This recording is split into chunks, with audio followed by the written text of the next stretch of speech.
Если говорить о безнаказанности, вот я готовился к интервью с вами, общался с разными людьми, пытался нативно спросить, что бы они хотели спросить у вас. Наверное, один из главных вопросов: в случае вашего избрания, будете ли вы инициировать какие-то расследования в отношении Аслана Бжани и других приближенных к нему лиц? Во-первых, президент не инициирует расследование. Этим занимается правоохранительная система. Обратить внимание Но правоохранительных органов, если как сложится это так, должно быть. что абхазский народ окажет нашей команде честь возглавить абхазское государство, естественно, такие поручения в правоохранительной системе будут даны.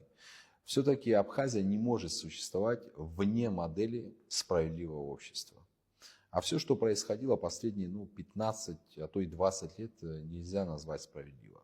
Поэтому нужно все-таки перешагнуть эту черту, привлечь к ответственности тех, кто осознанно подвергал наше государство серьезной опасности, пытался лишить нас экономического, политического суверенитета.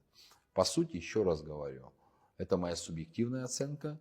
Я не юрист, но тем не менее я оцениваю как экономист. Я неоднократно называл эти действия диверсией. Я называл команду так называемых отраслевых профессионалов диверсантами экономическими.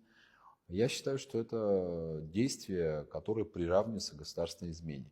Иной раз, Саид, складывается такое ощущение, на самом деле, объективно говоря, такое ощущение, что некоторые руководители высшего уровня, они, вот знаете, вот я же сказал, диверсанты, как будто бы мы их отправили во вражеское государство и дали им поручение нанести максимальный экономический ущерб нашему вражескому государству. Вот их действия именно такие были.